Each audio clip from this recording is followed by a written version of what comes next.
Howdy, Space Rangers, Captain Phoenix here. It's been a while, I know, but this Tales of the Jedi came out yesterday or the day before, I think. Now, for those who don't know, Tales of the Jedi was another Star Wars project that Disney was working on. It's basically like Clone Wars. Basically they were taking, I guess, rejected Clone Wars episodes or concepts and they made them into a show. So the basic premise is that we have 6 episodes, all of which are short episodes, by the way. And basically, they're gonna tell the stories of Count Dooku and Ahsoka and how they ended up being the characters they are.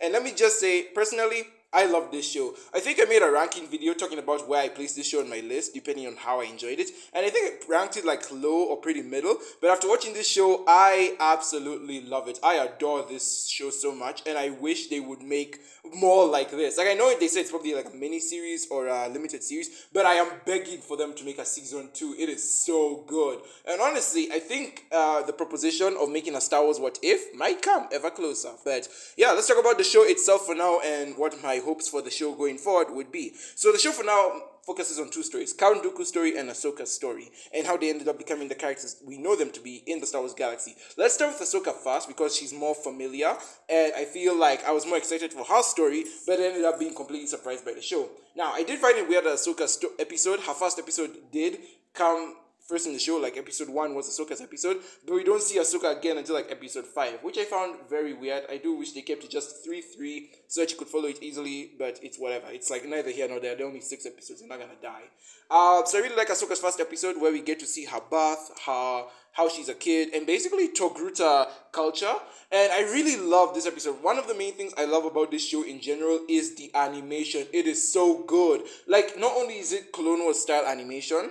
Oh yeah, I guess I forgot to mention this. The footage from this video comes from Star Wars Explained. He's another Star Wars YouTube channel. Go check him out. I'll leave the link in the description down below. I completely forgot to mention it. My bad. But anyways, what I really love about this show in terms of its animation is the way it uses Clone Wars style animation. Basically, it uses the animation from the Clone Wars, but it also modernizes it in a way. Like, this show looks really good. There's so much detail in it. Like, oh my gosh, like, I don't know how to explain it, but like the backgrounds, the character designs, there's so much detail on them. Like, you can tell each and every part of this show was carefully crafted and so much passion was put into it. It honestly makes me wish Clone Wars was made in this decade. I honestly wish like, the Clone Wars show was made in like the 2020s. We get to see it in this animation style. Because if you go back and watch the Clone Wars now, the animation does look old and for its time. So I wish it was really made in this decade. Sort of like how Clone Wars Season 7 was made in this time. It looks so good. And what I really love about episode 1 is that it just shows off the animation. The textures, the grass, the skin of the Togrutas, what the saber-toothed tiger alien looks like. It's all amazing and I love it so much.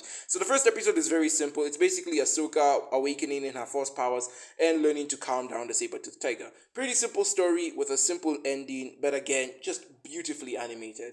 Then her second episode focuses on her, it's called Practice Makes Perfect, and this focuses on her learning how to be combative and blocking lightsaber blasts. Basically, Anakin doesn't feel like he's training Ahsoka enough. He doesn't feel like she's prepared her for the real world in a sense. And it makes sense. Anakin has never been a teacher before. He's never been a master. And he's worried about failing on his first try. So I really like that extra characterization to Anakin. He really fears failure and he fears losing those close to him. Something that was explored in Revenge of the Sith. And I really like how he tells her this is life and death. I won't always be there to protect you, so you need to learn how to protect yourself. And he basically teaches her how to fight against the clones. I really love the one scene when she gets knocked out by a clone, and that clone happened to be Jesse of all people. And for my fans, for my Star Wars fans who've watched Clone Wars Season 7, you know why that scene was so brilliant. And I really like how she basically became stronger and learned how to take care of herself. Like, she honestly started pushing herself even without Anakin's help, which I think was really cool. And this, in a way, ended up being Anakin unknowingly teaching her about Order 66. Because basically, Ahsoka thought she was going to be fighting droids for the rest of her life. All she knew was the war, which makes sense. She's a teenager. She was brought into the war when she was like 14. So all she knew was the war. But Anakin, him growing up on Tatooine and going through the war and all that stuff, he knows that there's way more dangers in the galaxy out there. So I really like how he's telling her, nah, you got to be prepared for literally anything, even your own clone buddies. Which, of course, is what Clone Wars Season 7 happens. And I just love that build-up and payoff. And of course, this bleeds into her final episode where she now has to fight an Inquisitor. Now, I do have a slight problem with this final episode because this last episode is basically retconning the Ahsoka book. Now, I understand when it comes to Star Wars books and comics, those things are pretty flimsy. And honestly, even though they are quote unquote canon, Disney could make them non canon with a snap of their fingers like that. This is because we're in an age where nobody reads books that much. And because of that, Disney could just change whatever they want to in the books and focus on the movies and TV shows because that's what's going to bring the eyes in. So, while I'm not surprised that Disney would retcon the book, I am a bit bummed that the book is now technically not canon anymore. I mean, the episode does follow some of the beats from the book. For example, Ahsoka does hide out on a planet, and she does, I think in the book she was a farmer or something, so that's what they kind of allude to here. And in the book, she actually defeats the Inquisitor really easily. That's something I really enjoyed about the Ahsoka book, is that throughout the whole book, the Inquisitor is built up as this big menacing threat, but Ahsoka like one-shots him. And here, it's kind of the same thing. She one-shots him easily, and I really like how they go forward to show, because you can't really describe action scenes that well in a book. I really like how here we get to see it visually, how Anakin's training really has affected her. Because remember, Anakin is like the most powerful Force user in the galaxy, and since she's his student, of course it makes sense that she'll be a good fighter. So even though this Inquisitor is like attacking her, thinking he's gonna get an easy kill, and he knows she's a legend. He knows Ahsoka's like a cool fighter. He knows he knows she's a great warrior. But like this doesn't stop him from still being cocky, and he knows she doesn't really fight, or she can't use her lightsabers as she used her lightsabers to fake her death. And so, but the fact that she's still able to like easily beat him, that is such good characterization for Ahsoka, and I love it. And then of course the episode ends with her and Bail Organa basically talking about the rebellion and how Bail Organa basically talking about her becoming Fulcrum. And this was also kind of weird because in the Ahsoka book, it took a lot for her to eventually meet with Bail Organa. It also went a bit further because in order for her to become Fulcrum, it took years of convincing her to finally join the rebellion. She was still in contact with Bail, but it took her until like the very end of the book, I'm pretty sure even the epilogue of the book, for her to decide to become Fulcrum. So it's pretty weird that she becomes Fulcrum like almost immediately here. Because again, considering in the book takes place like 2 years after Revenge of the Sith. So I do find it weird that Ahsoka would join the rebellion this early. But again, you know, it's neither here nor there, and Disney really does not care about the books, so I don't care as well. As said, I cannot get over the animation. It is really good. And Ahsoka's story is really engaging. You know, you'd think you already have enough Ahsoka stories to get behind, as she's basically the main character of Clone Wars. But the fact that we still get more depth around her is really great. So all in all, I would give Ahsoka's story a 9 out of 10. The animation is great, her characterization is great, especially in relation to the other characters like Anakin and Obi-Wan, who for some reason has the Jesus haircut. Like, Obi-Wan had the Jesus haircut in episode 2, but during the Clone Wars, he had the episode 3 haircut. So, like, what did he do? Did he have, like, a quick relapse? And I swear, Obi-Wan's hair, this is like a side tangent, but Obi-Wan's hair color changes in literally every movie he's in. In episode 1, he's, like, brown hair. He's, like, a brunette. In episode 2, he's blonde. In episode 3, and the Clone Wars, he's ginger, and then in episode 4, he has gray hair. Not to mention in the Kenobi show, he went back to having brown hair. So like, seeing him with the Jesus haircut and looking blonde again was very confusing to me. But again, he's only there for a short time. I also really like the Caleb Doom Easter egg. The fact that he's kind of just there for a bit, but he doesn't really say anything. That was pretty smart, pretty clever, and I really enjoyed it. So yeah, Ahsoka's story, I'd give it a 9 out of 10. My only problem with it is that it seems to retcon a bit of the book, which does make it a bit janky. But hey, Ahsoka visits Padme's funeral, which was something not in the book, so I really do appreciate that it's here. So yeah. Oh, also the sixth brother, he looks cool as hell. I mean, honestly, look at this design. That is amazing. In the book, they described him with gray skin, looking similar to the Grand Inquisitor, and in the comics, he does look like that. Oh my god, bro. Oh, look at the top of his head. Yeah, he looks kind of silly in the comics, so I'm glad they changed it for this series. So that's the one retcon I actually allow. He looks amazing in this series, because in the comic, that is just... yee. But yeah, Ahsoka's story, 9 out of 10. I do think it hits every point it needs to. My only problem with it is that it didn't follow it didn't really follow the book, despite the book being canon, and Disney actually pushing their fans to read the book when it came out. But again, neither here nor there. But then again, if I didn't read the book, I probably would have enjoyed the story regardless. I do think it's a great follow-up to Clone Wars Season 7. However, there is another story in this show that I think works really well. And it doesn't retcon the book really, because the book that it's also borrowing some inspiration from is kind of legends. It's kind of non-canon. This is none other than the Count Dooku story. When I saw the trailers to this show, I was actually prepared to not really like the Count Dooku stuff because he wasn't really an interesting character to me. I know a lot of people love him. To me, not great. I do love Christopher Lee playing him, but he wasn't the best Star Wars villain, if we're being honest. And I honestly thought I was only gonna enjoy Ahsoka's story. So imagine my surprise when I found out I really enjoyed Count Dooku's story, like a lot. His first episode focuses on him and Qui-Gon going to like this planet that has just been completely trashed by its senator.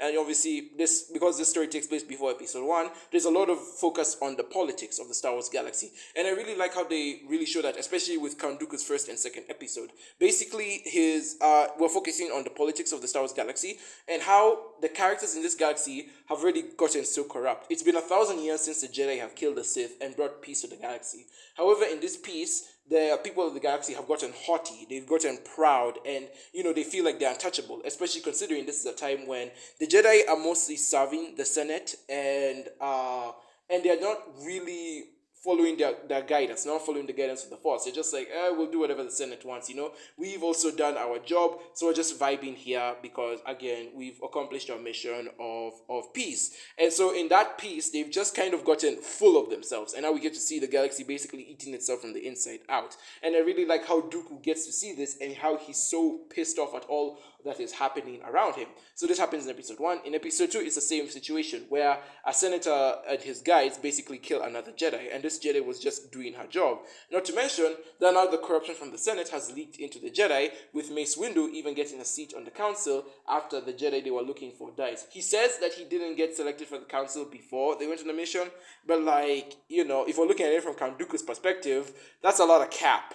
That's a lot of bull crap.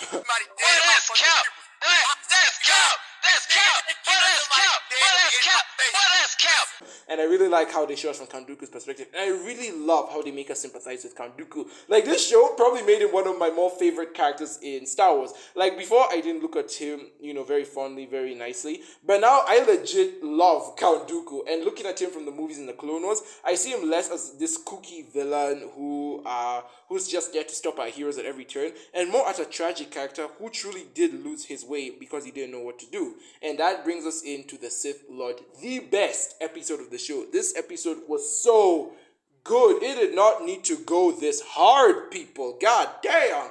Like, for one, we find out that the Jedi did not believe Qui-Gon Jinn when he told them he met a Sith Lord being Darth Maul, which obviously plays into the Phantom Menace, where obviously they also didn't believe him. This led Qui-Gon and Obi-Wan having to fight Darth Maul on their own, and Qui-Gon dying. And I really like how Count Dooku is grieving over Qui-Gon. He's like, this shouldn't have happened. This was never the plan.